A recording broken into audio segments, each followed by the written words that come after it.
the media and to the general public, and welcome again to another WPA press conference.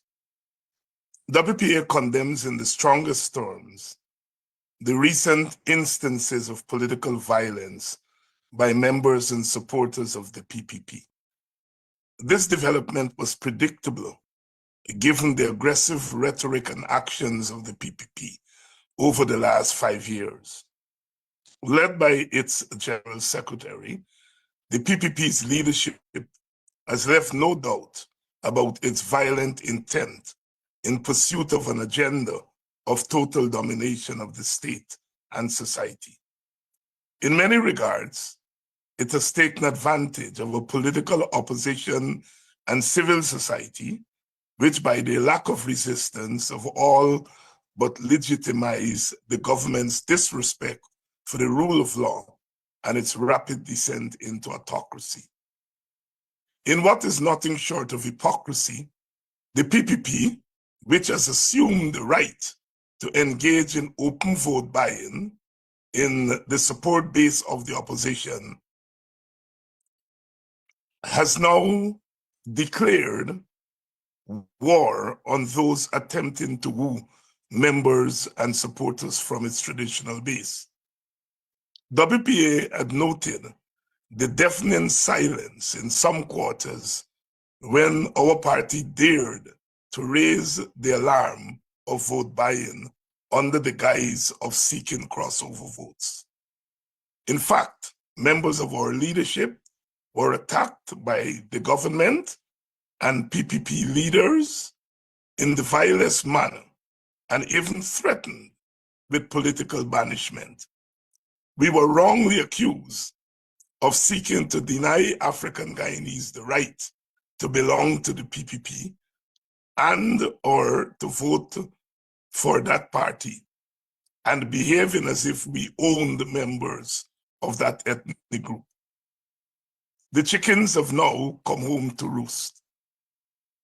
Now that others appear to be using the very vote buying tactics of the PPP, that party has opted to use political hooliganism and naked violence to defend its supposed political territory. The PPP leadership has justified the violent behavior as understandable, given the fact that those who are courting their supporters are PPP haters. What nonsense.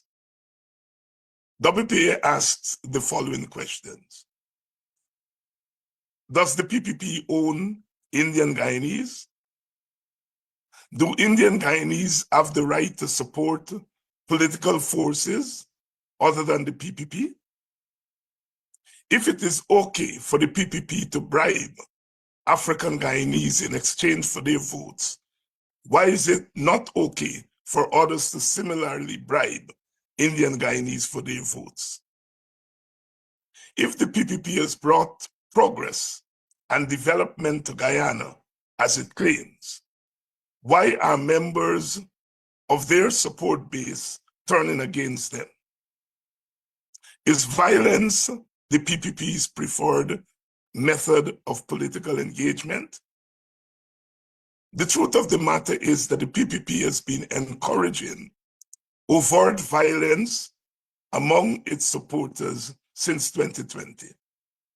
In fact, the PPP has normalized violence as a political tool.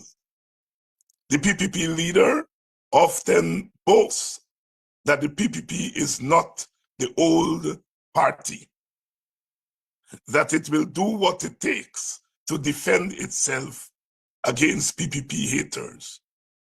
One remembers the orchestrated violence against women, children, and police officers in the wake of the 2020 elections.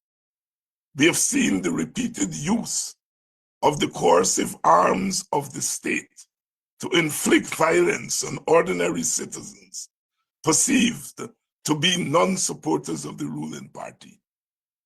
It should not be surprising then that PPP supporters and members have now resorted to violence against those seeking to campaign in their support base. WPA calls on civil society, the ERC, and the international community to take note of this dangerous development. WPA holds the PPP responsible for any further escalation of violence as we move towards what is already shaping up to be a very contentious election. In our tenuous ethno-political environment, matters can quickly get out of hand. Already, a member of an opposition party has been assaulted and wrongly arrested. His attacker has not been arrested. As the PPP's vulnerability begins to manifest itself, WPA reiterates its belief that the grand coalition of opposition parties stands the best chance of unseating the ruling cabal in a free and fair election. While it is being said in some quarters that the opposition's base is not yet motivated, we believe that that condition is temporary. A coalition of the willing, guided by a united purpose and intent, would energize the base in short order. Notwithstanding the findings of various polls being circulated, WPA believes that a united coalition would prevail at the election. It is against this background that WPA urges our sister parties to quickly iron out their apparent differences. While negotiations over critical issues are normal in coalition building, WPA calls for consensus rather than confrontation. History will not be kind to us if we allow short-term differences to blind us to long-term implications. WPA recognizes that it is not a central player in the unfolding developments, which apparently are guided by perceptions and realities of electoral strength. We respect those dynamics. But for what it's worth, our party, armed with half a century of political experience, warns our comrades that there is great danger in substituting the party for the wisdom of the people and the lessons of history. We hope good sense prevails. WPA joins with the rest of Guyana, Buxton, the Caribbean, the Pan-African world, and progressives the world over in saluting Brother Eusi Quana on his 100th birth anniversary on April 4th. It is difficult to capture Brother Eusi's contributions to his village, his country, and the region in a press release, so we will not attempt to do so. But suffice to say that the Sage of Buxton, as he is commonly known, is a living testimony to the promise of a humane Guyana. He is one of the finest products of our country, a selfless crusader for justice and dignity in every aspect of our collective national journey. His 8 decades of political and social activism have allowed him to experience and influence the twists and turns of our socio-political, economic, and cultural decolonization and post-colonization. While we have not produced saints in public life, Quana comes closest to that designation. Incorruptible, infamous corruption became a staple in politics. He is a persistent example that human beings are by nature moral beings destined to live in a state of freedom. A political activist by conviction, his politics have been informed by education, drama, folklore, journalism, and scholarship. Brother AUC constantly reminds us of what it is to be human. Our party owes a lot to Quana's activism, wisdom, and leadership, but he transcends parties or a single party. He is Guyana's unique gift to itself and to the world. WPA views his longevity as a special blessing from God and the ancestors. We thank him for his contributions. We thank his family for sharing him with us. We look forward to his continued guidance and blessings. We love you, Brother UC. End of statement. Thank you very much, Dr. Hines, for reading the statement. I'll now ask Brother Takma Ogunse, co-leader of the Working People's Alliance, to make his comments. We apologize for him being off without video due to some technical difficulties, but his voice will be clear and loud. Thank you. Thank you, Brother Chair, members of the press, and those who won this press conference on the various social media platforms. Welcome. I think it's appropriate for me to start where press release ended, with saluting Brother UC Quana's 100th birth anniversary. We in the WPA and all of the persons, organizations, and individuals who are working to make this an historic occasion wish to signal our intention that this is, for us, not a partisan matter. This is a national matter which is befitting the role and sacrifices and commitment demonstrated for over 80 years of political and social cultural activism by Brother Quana. And we assembled on Saturday. We hope to use the platform as a unite and inspiring force rather than a platform of division and hopelessness. So we are inviting all of us sundry to come out and join us historic celebration of Brother Quana's life struggle, his work, and his 100th birth anniversary. The PPP resort to thuggery and violence to deal with political challenges they are faced in the Indian community, particularly by the activities of the mosques, is not a new behavior by that party. The PPP has a history of engaging in political violence and thuggery in defense of the political turf.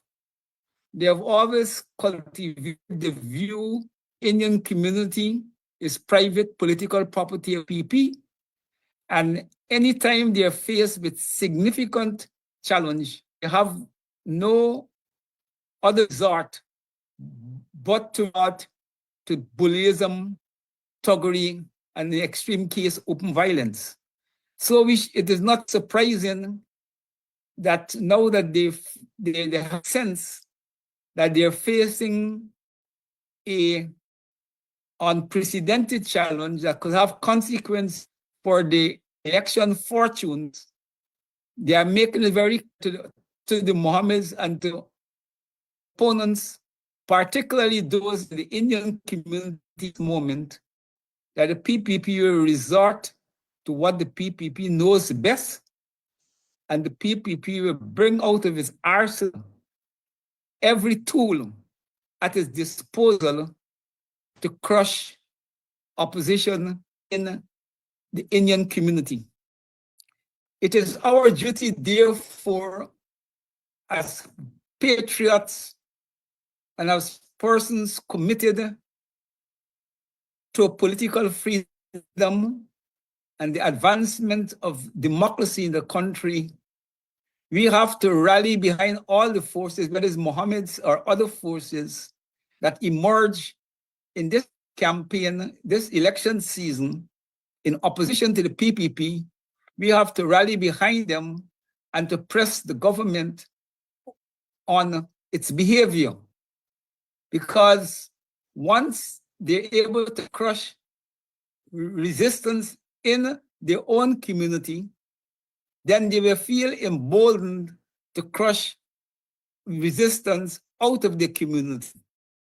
And they will feel emboldened to crush national resistance across board.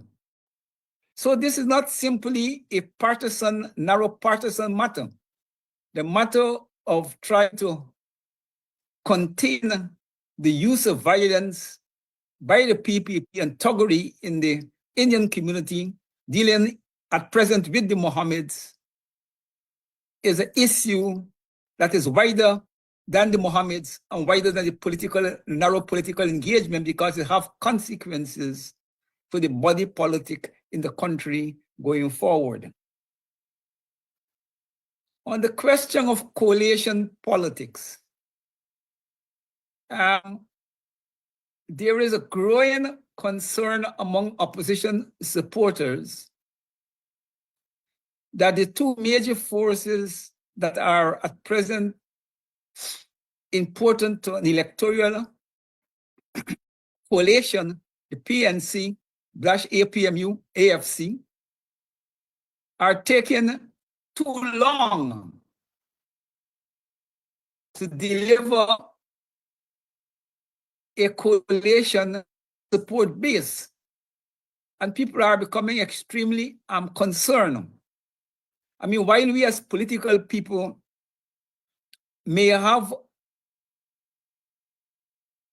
a understand that these things sometimes take time, we can't ignore the unsettling effect a delay of an agreement is having on the base and the support of the opposition across the country. And as the WPA statement says, the quicker they get their act together and resolve whatever are the outstanding differences, it is better for the opposition and better for our supporters, and enhance our chances of defeating the PP. The WPA, for our part, we are committed to a grand election, and we are prepared what is necessary, okay, to ensure that such a coalition happens. But the ball is not 100% our court. As our statement said, we are a junior player in election coalition, but we do believe we are a political player in the outcome of the politics country beyond election coalition work. So we are hopeful, but the WP wants to give our supporters assurance. The WPA will do everything within its powers to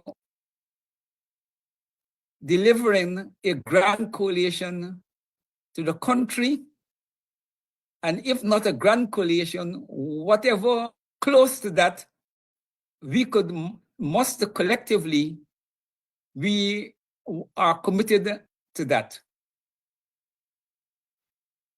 That's the end of my comments.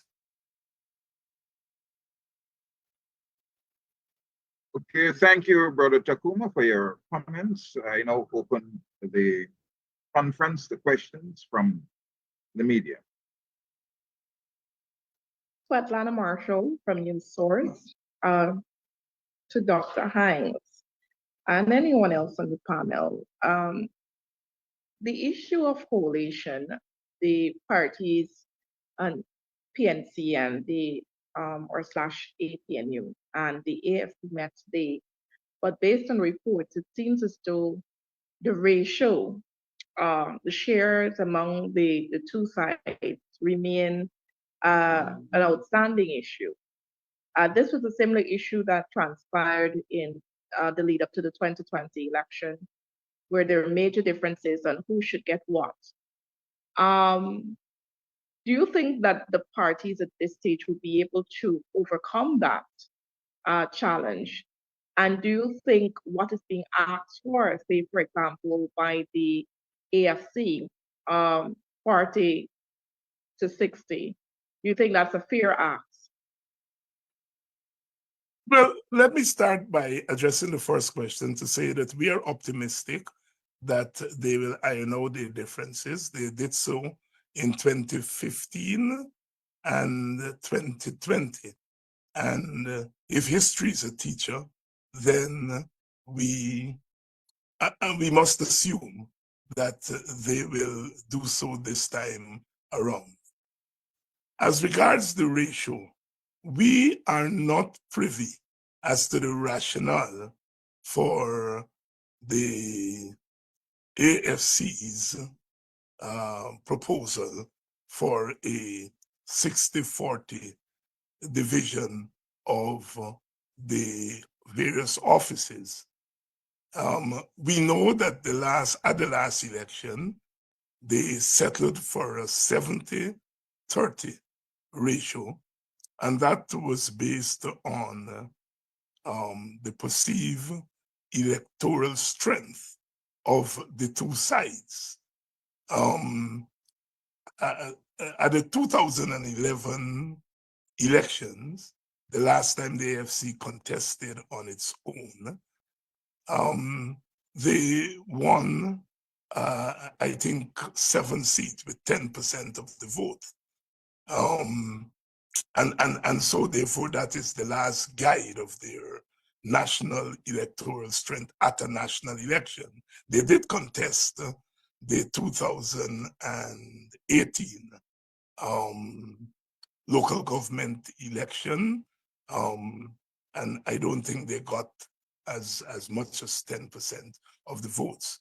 So in 2020, I guess they used the results of the 2011 elections as their guide.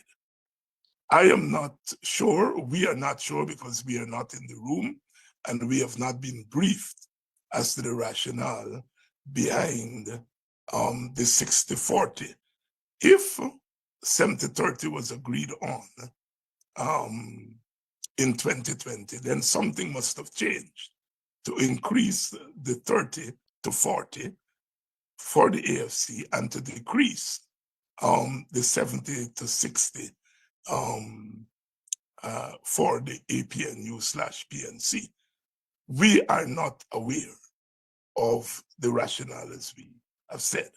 We have heard that there are several polls that are being that have been done and circulated. The WP has not seen any of those polls. So again, we are not in a position to comment on those. And so we are not able to say whether it's a fair proposal or an unfair proposal.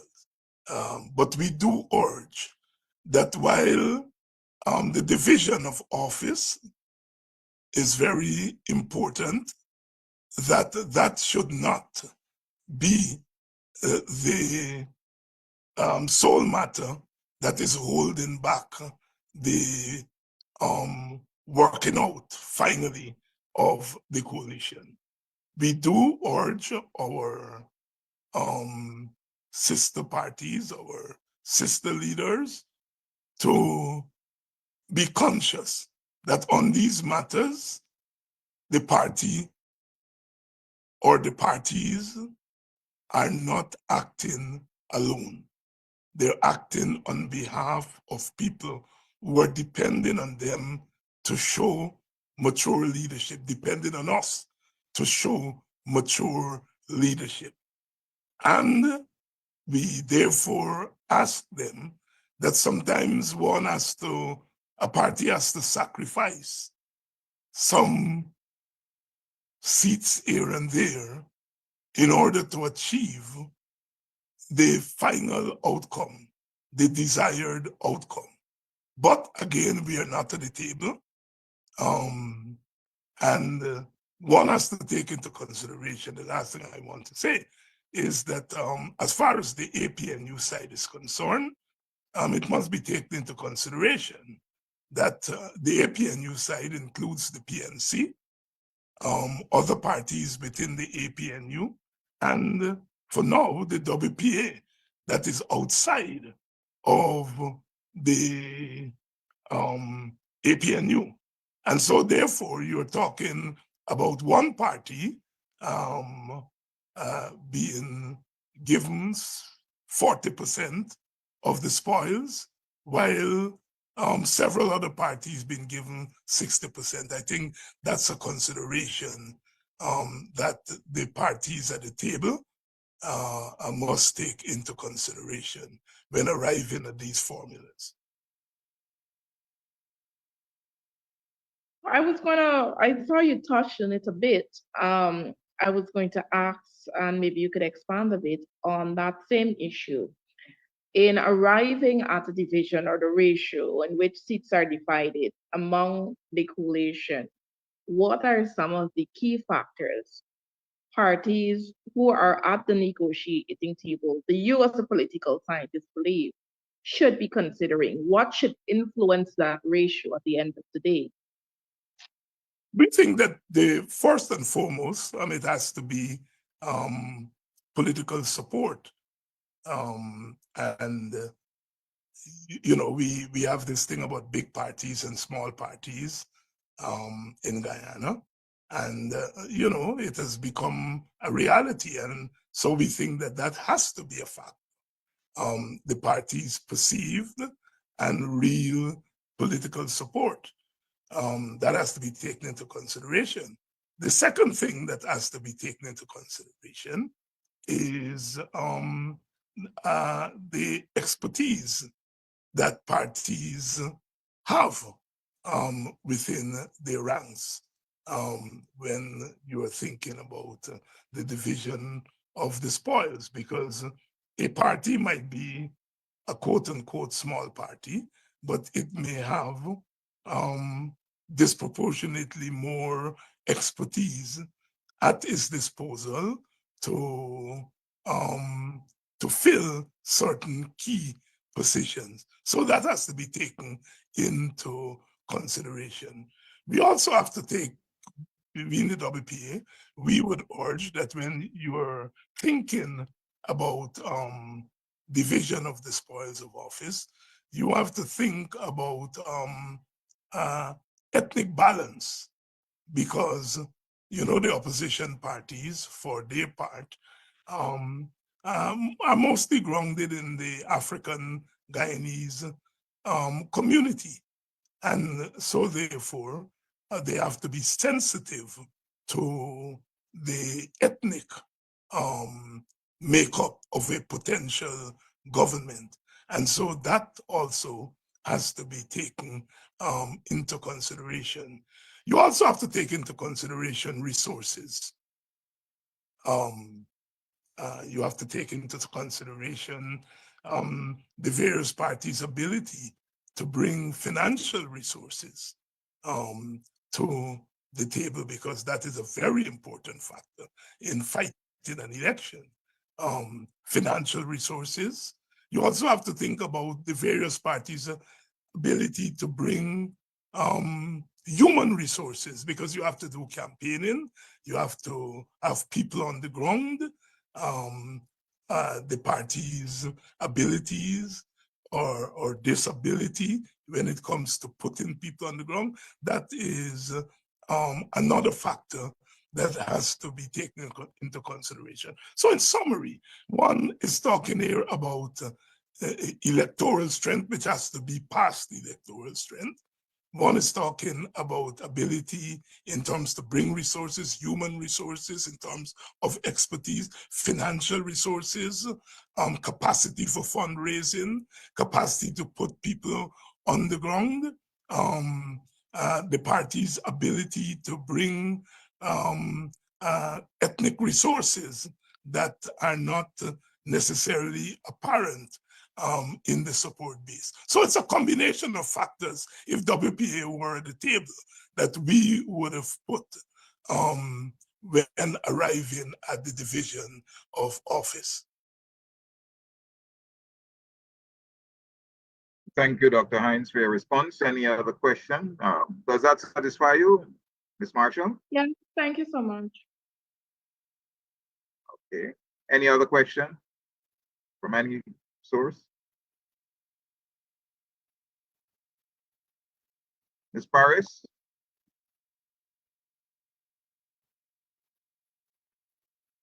Nothing from me today, sir.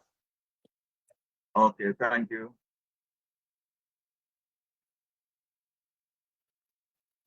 Brother Takuma, any further comments?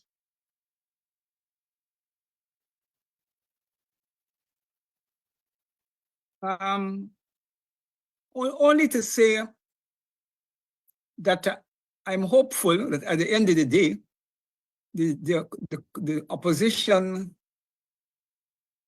will be able to resolve differences and to produce the grand coalition that the support base is anxiously awaiting, because a failure to do it will really be a disservice to the people who support us, a disservice to ourselves as mature political people, and more important, a disservice to the country, because we will be opening the door to return the country, to allow the country to continue to be in the hands of the PPP. And we have to be politically savvy at this moment. The opposition forces, I mean, we in the WPA is not in part of the negotiation, want to be extremely careful what we say in public. But given the geopolitical realities of recent times and its effects on Guyanese politics and elections, it will be important for the opposition to mobilize its forces and to try to beat the PPP by more than 1 seats. We have to try to win enough seats, drive them over close elections and any potential controversy, because we may not control the outcome of such a controversy. Our best defense as a nation, as an opposition, is to beat the PPP in clear terms, which will make it, more possible for the will of the Guyanese people to prevail. Thank you. WPA is, we have chosen to comment on this issue today because we have noticed overnight the matter has spilled over into the public domain.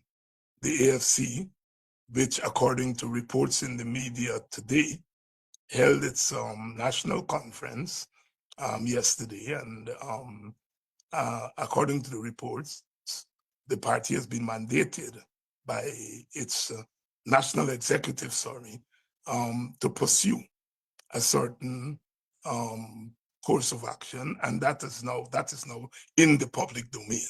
So that is why we are commenting publicly on it, because it's in the public domain. The other matter, apart from the division, seems to be who would be the presidential candidate.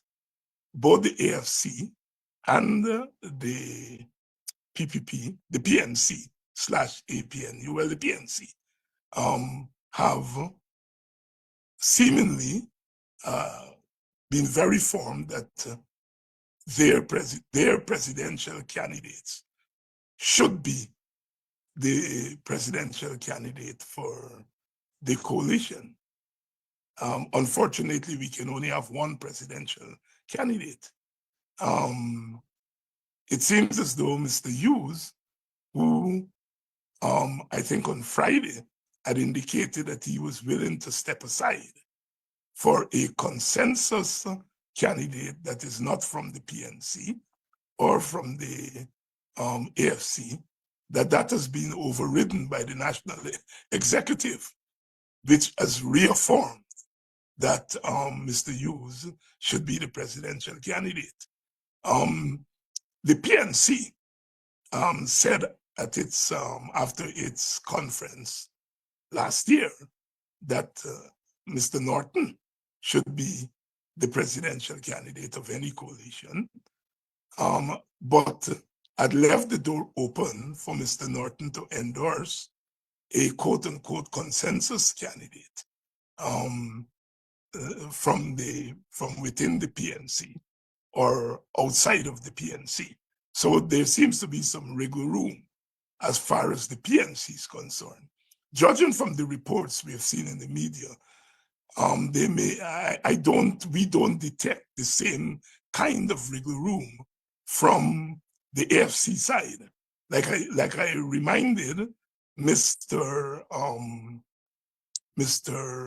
Hughes seemed to have left some wiggle room, and he said he's prepared to step aside for a consensus candidate. But that seems to be overruled now by the national executive. Now it's very tough when it comes to the presidential candidate, because the way it was done in the past, in 2015 and 2020, is that the presidential candidacy was not contested. It automatically came from the largest electoral party, the PNC. So there was no problem there then. Again, something has changed between 2020 and now, where that formula is no longer being pursued by the AFC. It's not a done deal that the leader of the largest electoral party is the presidential candidate. And so we are not at the table. We don't know what has changed. We have heard comments in the public domain that Mr. Norton is not electable as a leader of the Grand Coalition. One could only interpret that to mean that Mr. Norton candidacy would lead to a hemorrhaging of coalition opposition supporters, or that he would fail to bring crossover votes. And so therefore the rationale could only be that another candidate would consolidate the votes of the base and bring crossover votes. From where we sit, we have not seen any data to support that contention. We are not saying that there may not be data, but we are not privy to any data that confirms that Mr. Hughes is more likely to consolidate the vote of the support base and bring votes from across the ethno-political aisle. There may be evidence to that contention, but we have not seen it. as it relates to a consensus candidate outside of the PNC, the AFC, and other coalition parties, WPA has not yet studied that proposal. And on the face of it, we would have some questions to ask, because it's always very difficult when people have not been in the political trenches, and then at the time of an election, the biggest prize is given to people who have not had any political experience or not been in the political trenches. Our study of Caribbean politics has shown mixed responses to that approach. Many people claim that Mr. Granger was an unknown quantity when he assumed the presidential candidacy. That is partly true, but he would have accumulated some name recognition and some political experience between 2011 and 2015. So by 2015, his name was known to the country, and he would have accumulated some experience. So we don't think that that is necessarily a comparison with someone who has no political experience or is not known. So one has to take that into consideration.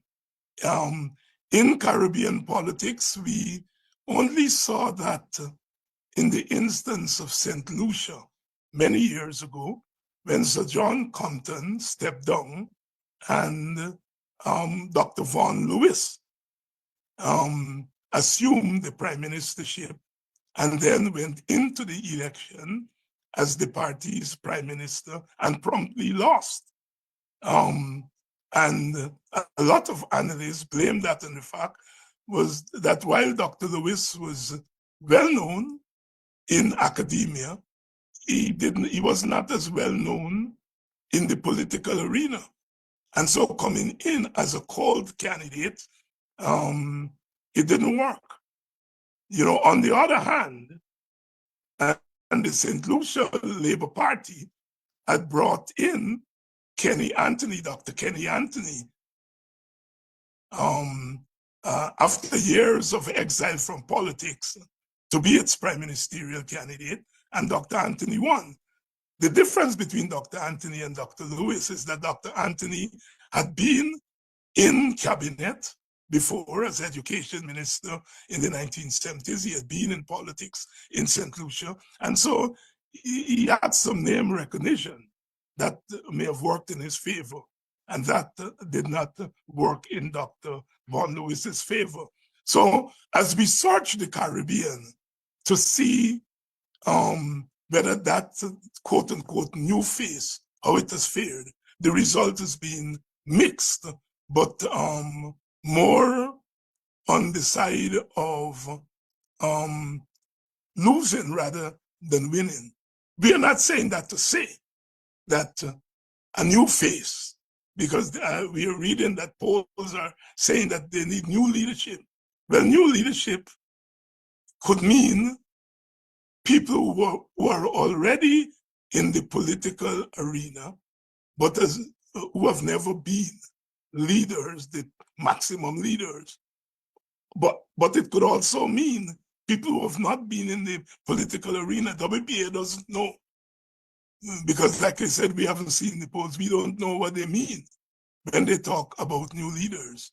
But we are saying that one has to be sensitive to the feelings of the members and supporters of the largest party, the largest electoral party, because it is the members and supporters of that political party that any coalition will have to depend on disproportionately to carry us over the tape.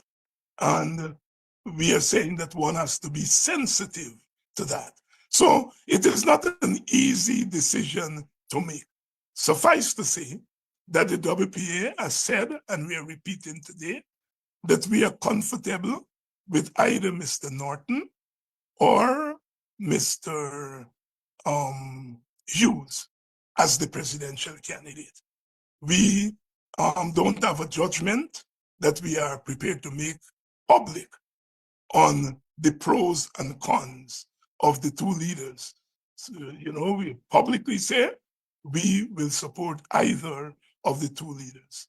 In terms of some other person from within the ranks of the AFC or the PNC, we are open to that.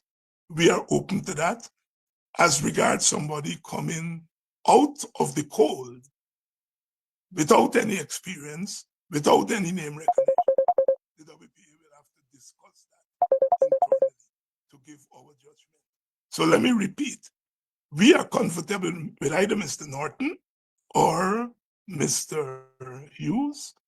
We are prepared to take a look at any other candidate from within those two parties and thirdly, as it relates to somebody coming on from the cold with no experience, no name recognition, we hold our judgment on that because we will have to discuss it in our party. Thank you, Dr. Hines.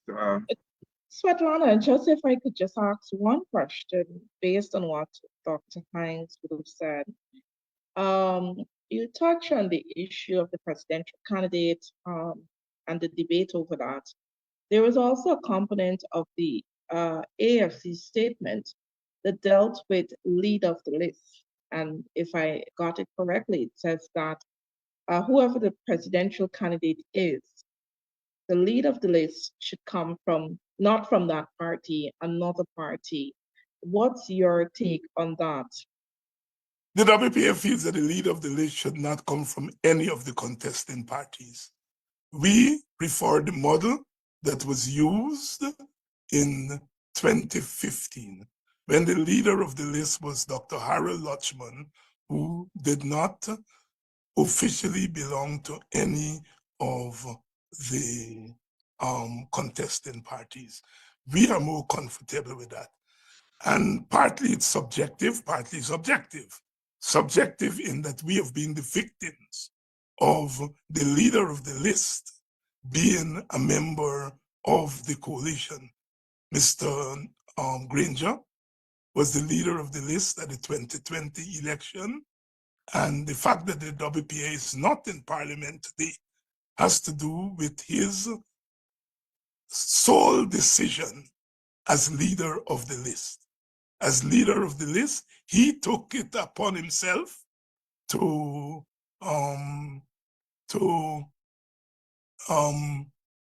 appoint a representative for us and not a representative that we preferred. And efforts by us since then to get him to correct that error did not result in the affirmative. And so we, for subjective reasons, are wary of the leader of the list coming from a political party in the coalition. What it means is that the leader of that political party has control over who represents the constituent parties in the coalition. So for objective reasons, we think that coalition building is very difficult, and we understand the temptation of larger parties to assume a certain control of things. And we think that the more that we can have checks and balances to mitigate against that control, we feel that it is better, and we would be comfortable with someone outside of the political parties in the coalition to be the leader of the list, or the representative of the list, as it's called. Ms. Paris? Go right ahead. Yes, Dr. Ines, just following up on you saying that the WPA would support either Mr. Hughes or Mr. Norton. What I want to ask, if the AFC or the PNC should decide to join a partnership that includes the Mohammeds, would the WPA still be in support? We do not have any control over who joins the coalition or who doesn't join the coalition. There is no body, meaning no council among the coalition members that can make that decision to admit people or not to admit people. So that's the first thing we want to say. The second thing, as it relates to the Mohammeds, we have not studied that. We have not studied that. And I suppose there is a lot of sensitivity around the Mohammeds. The fact that they have been sanctioned by the United States of America is a factor that is being taken into consideration. And we have not studied what our position would be if the Mohammeds, because we have not gotten any hint at the moment that he is even prepared. The Mohammeds are even prepared to contest the election, and much more that they're prepared to contest as part of the opposition coalition. But should that become an eventuality, we will have to deliberate on it within our party before we arrive at a decision for our participation. Is that okay, Ms. Paris?